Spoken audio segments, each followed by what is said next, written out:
Okay, hello. I'd like to take a few minutes today just to kind of give you a primer on this concept called the DACS leadership framework, um, because we will be getting together to talk deeper on this topic, and I thought that this quick introduction would kind of get us, on a head start, and that you will get familiar with the basic concept of what this is, so we can kind of hit the ground running. And when we do get together, we can have a much more enriching and deeper discussion. The DACS leadership framework is something that I found to be quite useful in in the way that I evaluate my personal leadership and how I'm influencing other people and leading other people. And also, it's been also useful for me over the years to observe, why certain groups and organizations are more successful than others, and especially in the way that they were led, and um, and sometimes to help me to pinpoint what are some of the deficiencies in their leadership that has caused this organization to fail, or what are some of the ways that this organization has been very well balanced to cause them to be successful. So this is a framework that I like to share with you, which I feel would be tremendously helpful to our church at this juncture, where we're really trying to hone in to our sense of leadership, not only over ourselves but also to the people that are in the body of our church. So the DACS leadership framework really came from Ephesians chapter 4. I did not know this when I first thought about this framework, maybe over 13 years ago, but it really is founded on the basis of the apostle, prophet, evangelists, pastors, and teachers. So what is the DACS leadership framework? DACS stands for the four components of what I feel are very basic components of leadership, and they're dreamer, the D, architect, the A, coach, the C, and then servant, the S. And I feel that these four components are needed in also in very balanced ways for a leader to effectively lead a team, or for a group of for a leadership team to effectively lead an organization.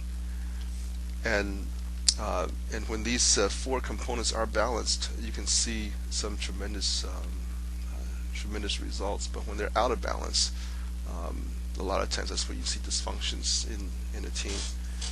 So what do these four components do? How do they contribute to the leadership process? Well, for the dreamer, so the function of the dreamer is to bring vision, to inspire, to really answer the questions, how do we bring the team together for a common purpose that is both important and meaningful? In other words, how do we energize people and bring them together so that they can be focused together to accomplish something that's bigger than themselves? And oftentimes that's the dreamer that can see the joy set before them, so that we would go forth and go for the goal. But having that dream and that goal is one thing. It also needs to be translated to blueprints so that people can work together and collaborate. And that's where the architect comes in.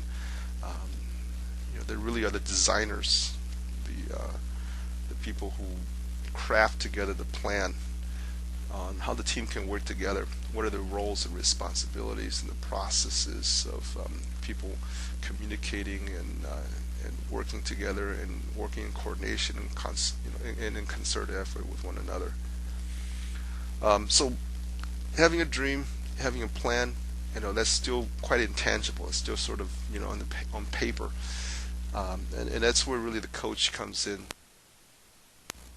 And the coach is the next step in taking the concept into reality. They're the ones that are focused on the people to equip them for accomplishing the vision, the dream, in accordance to the blueprint. They're the ones that have to answer the question, how do we train and resource the team so they can deliver the most excellent results? How do we bring the team into a place, into a capability where they can actually accomplish the vision set out for us?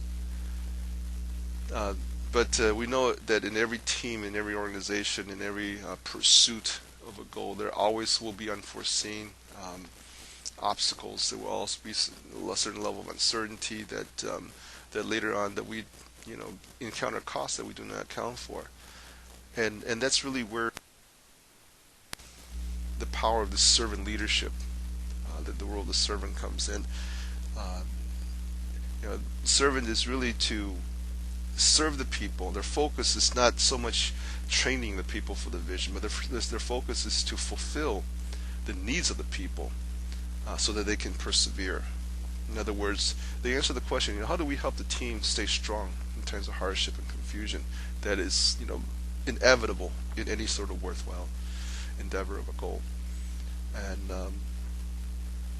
And so, over the years, from my observation, these four components needs to be all in action, in force, and present for a leader to be effective, or for a leadership team to have an impact on the organization. And as I mentioned before, each one of these components do have a mapping into the Ephesians 4:11, the E4:11 passage, where the apostle lines with sort of what we call it, and then the prophet as the architect, and the evangelist, the one that brings out the concept and communicate it and train the people for the vision. Would be kind of like the coach, and the teacher, and also has a coaching kind of. But I would still put pastors and teachers as the ones that are really there to meet the needs of the people, really to see that they are fulfilled, and that's why I would put them more on the servant end of the spectrum. And pastor and teacher, actually, in the Greek expression, the Greek grammatical expression, is pointing to one entity, to pointing to one person, or one function. So putting them together is actually very, very, very, very true, or very, very. It has the grammatical honesty of the original Greek text, and so this is kind of like a very quick overview of what the DACS leadership framework is, and very important is that the dreamer, architect, coach, and servant, these has to be balanced. We can't just have a servant leadership emphasis and then sort of forget the rest. And when they're balanced, we can see that the team is can move forward and healthy. But when they're unbalanced, as we can sometimes begin to gauge, with our own organization, how are we unbalanced? And are we very, very strong in dreamer, and someone strong in coach, but very, very unbalanced, very, very lacking in architect and servant, and that's creating something the dysfunctions that we see in our team. So these are some of the things that we will continue to discuss, dig deeper into, as we endeavor into the other topics.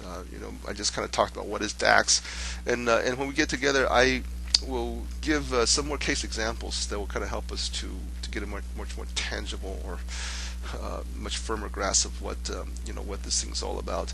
And we'll take case examples from business, from history, and obviously from the Bible and the Bible characters. And we definitely need to see how this DACS concept help us to align our hearts, or has a call. It dictates us to align our hearts as a leadership team, and I think that's a very, very important process, a very important part for us to reach this sense of balance between all four components of an effective leadership team. And lastly, I hope to have the time and and the energy from all of us to be able to start to put this DACS concept into practice. Begin to evaluate, what is our personal DACS profile, especially in the context of the church and in the context of the 10-500. And what are the areas that we need to work at? What are some of the components that we're missing, or some of the areas that we're strong as a leadership team, and how do we bring alignment in our hearts to seeing the DACS all come together in a holistic and a balanced way. All right, so this is just kind of a primer for all of you to get ready for what we're going to be doing and talking about in greater depth as we get together. And I hope this has begun to sort of stir your minds, and see what we can do to build a strong leadership team going forward. All right, thank you everybody. Thank you for your time, and I will see you at our training.